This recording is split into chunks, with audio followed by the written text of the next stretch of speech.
Mi teléfono vibró violentamente en la mesita de noche, sacándome del sueño. 3:02 de la mañana. Por un segundo pensé que era un sueño, hasta que vi el identificador de llamadas. Mamá. ¿Mamá? Gruñí, todavía medio dormida. Su voz entró en pánico absoluto. Lena, tu hermano está en el hospital. Dijeron que va a sufrir toda la noche si no pagamos de inmediato. La cuenta es de 12.600. Mándalo ya o se van a negar a tratarlo. Parpadeé en la oscuridad, tratando de procesar sus palabras. Mi corazón dio un golpe, y luego se enfrió. Porque no era la primera vez que recibía una llamada así. Mamá, dije, seca. ¿Dónde está Noah? Lo están atendiendo. Necesita el dinero ya. Me incorporé, pasándome la mano por la cara. Llama a tu hija favorita, dije, con la voz ya afilada. La que siempre creíste, la que nunca pagó un centavo pero se llevó todo el crédito. Hubo una pausa. Lena, por favor. Clic. Colgué y dejé el teléfono a un lado. Mis manos temblaban, pero me dije que era solo enojo. Mi mamá ya había hecho emergencias emocionales antes, siempre por dinero, siempre de madrugada, siempre cuando yo estaba demasiado cansada para discutir. Pero esta vez se sentía distinto. El silencio después de colgar no fue alivio. Fue pesado. Incorrecto.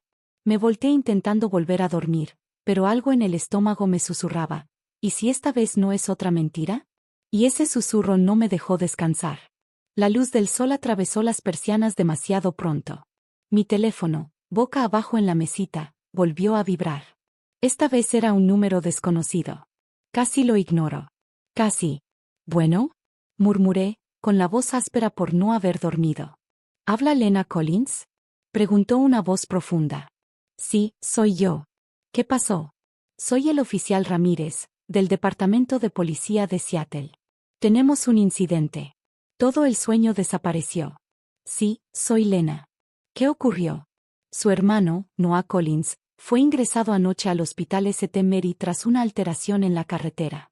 Está estable ahora, pero necesitamos que venga a dar su declaración. Se me cayó el estómago. Me incorporé tan rápido que la cobija se enredó en mis piernas. ¿Está vivo? Mi mamá, ella me llamó anoche, dijo que necesitaba dinero o... Señora, me interrumpió el oficial con calma.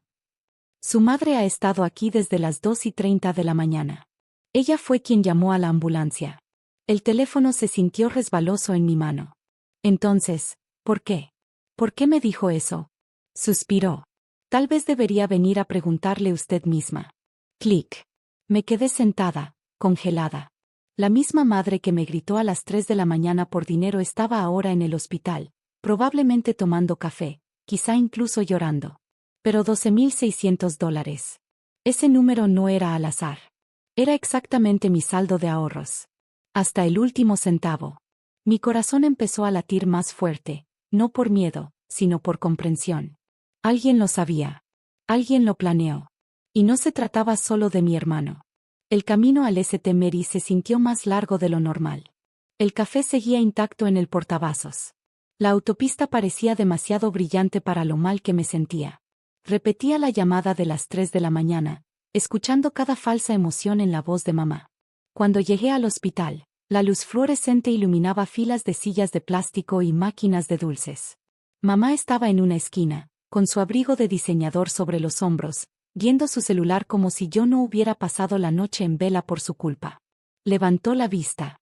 Lena, ¿viniste? Claro que vine. Mi voz salió controlada. ¿Dónde está Noah? Lo operaron antes, pero ya está despierto, dijo rápido. Dicen que va a estar bien.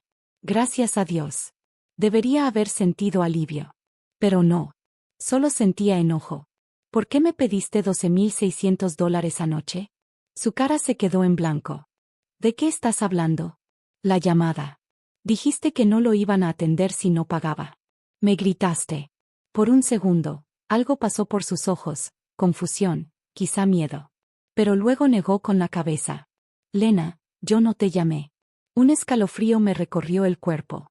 Mamá, era tu voz. Yo estuve aquí toda la noche con Noah. Pregúntale a las enfermeras. Me fallaron las piernas. Si mamá no había llamado, entonces, ¿quién sabía el monto exacto de mi cuenta? Alguien se hizo pasar por ti, dije bajito. Y sabía todo de mí. ¿Hacerse pasar por mí? Lena, eso es ridículo. Pero yo ya miraba el pasillo. Y sabían lo de mi dinero. Hasta el último centavo. Eso no es casualidad. Mamá se veía realmente sacudida. ¿Crees que te hackearon? Tal vez, murmuré. ¿Pero cómo sabían que Noah estaba aquí antes que la policía? No respondió. Sus ojos se fueron hacia la habitación de Noah, donde se escuchaba el monitor. La puerta se abrió. Tessa, la novia de Noah, salió. Lena, ya llegaste. Obvio, forcé una sonrisa. ¿Cómo está Noah? Durmiendo.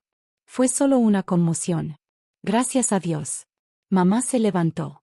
Voy por café. Y se fue demasiado rápido. Me volví hacia Tessa.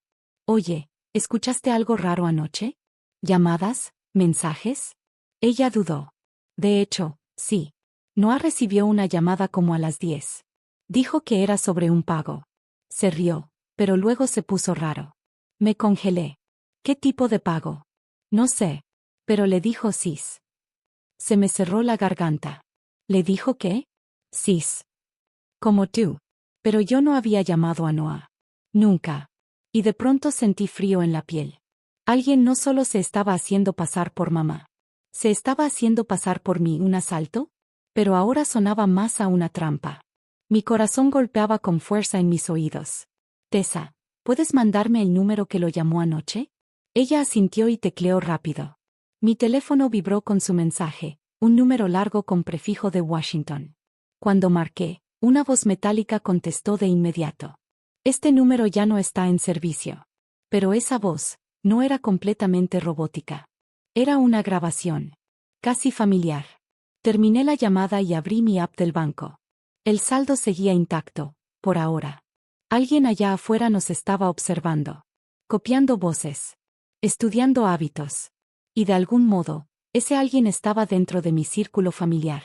Porque ningún desconocido podría saber cómo sonaba mi madre cuando lloraba.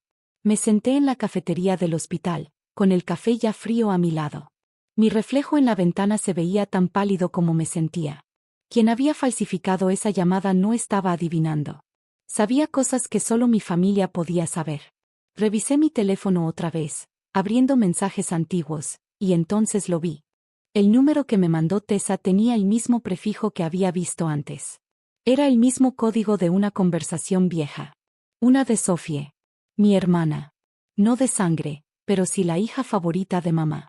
La perfecta, la que tenía acceso a todo, contraseñas, cuentas, incluso archivos viejos del seguro de papá. La que mamá aún llamaba su verdadera ayuda. Recordé mis propias palabras de la noche anterior. Llama a tu hija favorita. Esa frase me apretó el pecho. ¿Mamá le había contado a Sophie sobre mis ahorros? ¿O Sophie lo había descubierto sola? La llamé de inmediato. Buzón de voz. Volví a intentar. Nada. Cuando por fin levanté la vista, el oficial Ramírez caminaba hacia mí con una libreta en la mano. Señorita Collins, dijo. Recuperamos registros del número que llamó a su hermano. Adivine qué. Tragué saliva. La SIM está registrada a nombre de alguien llamado S. Langford. Me quedé helada. Sophie Langford. Él asintió. ¿La conoce? Es mi hermanastra. Frunció el ceño. Entonces tenemos un problema más grande, porque su hermanastra no solo falsificó la voz de su madre. Accedió a ambos perfiles bancarios. Creemos que ya lo ha hecho antes. El pulso me retumbaba en la cabeza. Antes de que pudiera responder, mi teléfono se iluminó. Un mensaje nuevo. Sophie. No llames a la policía, Lena. Me lo debes. Mis dedos temblaron mientras abría el chat. Más mensajes aparecieron, uno tras otro, como si hubiera estado esperando que despertara. Tú siempre lo tuviste todo. La atención de mamá, la paciencia de papá, el amor de Noah. Yo era la extra. El error. Solo no lo viste. Me costaba respirar. Oficial, me está escribiendo ahora mismo. Él hizo una seña a otro agente para rastrear el número. Yo no quería lastimar a Noah. Solo debía asustarte, hacerte mandar el dinero. Luego él apareció en el estacionamiento gritando mi nombre. Se me heló la sangre. Noah la había reconocido. Por eso salió esa noche. Por eso lo atacaron. Otro mensaje llegó, más lento. Él no debía salir herido, Lena. Te lo juro. Mis manos temblaban mientras respondía. ¿Dónde estás, Sophie? Por favor, detente antes de que esto empeore. 1 minuto. Silencio. Luego el último mensaje. Me vas a encontrar donde empezó todo. La casa que papá nos dejó. Medianoche. El oficial se inclinó sobre mi hombro. Mandamos un equipo. Negué con la cabeza. No. Ella no va a hablar con nadie más. ¿Estás segura? Miré el mensaje otra vez. El lugar donde todo empezó. Estoy segura. Si no voy, va a desaparecer. La casa vieja de los Collins estaba en las afueras del pueblo, medio tragada por los árboles y los recuerdos. La luz del porche parpadeaba débilmente cuando llegué. Medianoche. Tal como dijo. Sophie, llamé en voz baja entrando. El polvo flotaba en el aire como un viejo arrepentimiento. El mismo papel tapiz que peleábamos de niñas seguía despegándose en las escaleras. Escuché movimiento en la cocina. Ella salió despacio, con la sudadera puesta, los ojos hinchados. Viniste. Asentí. No me dejaste muchas opciones. Silencio. Luego su voz se quebró. ¿Crees que yo quería ser así? ¿Siempre la que sobra? Cuando mamá te miraba a ti, era orgullo. Cuando me miraba a mí, era caridad. Sophie, susurré. Nunca fue una competencia. Eres mi hermana. Su mandíbula tembló. No entiendes. Me estaba hundiendo. Deudas, renta, prestamistas. Pensé que si lograba que enviaras el dinero, podría arreglarlo antes de que alguien supiera. Se me llenaron los ojos de lágrimas. ¿Y Noah? Apartó la mirada. Me vio cerca del hospital. Intentó detenerme. Entró en pánico. Tomé aire, temblando. Ya se acabó. Déjame ayudarte. Pero no así. Luces azules y rojas iluminaron el exterior. La policía me había seguido. Sophie no se resistió cuando la sacaron. Solo susurró. Dile a mamá, que lo siento. Semanas después, mientras Noah se recuperaba, entendí algo. El perdón no es debilidad. Es cierre. Algunas lecciones llegan a medianoche, cuando los fantasmas del pasado exigen ser escuchados. Y si estás escuchando esto, cuida las voces que piden ayuda. Porque a veces la familia no es quien te salva. Es quien necesita que lo salves de sí misma.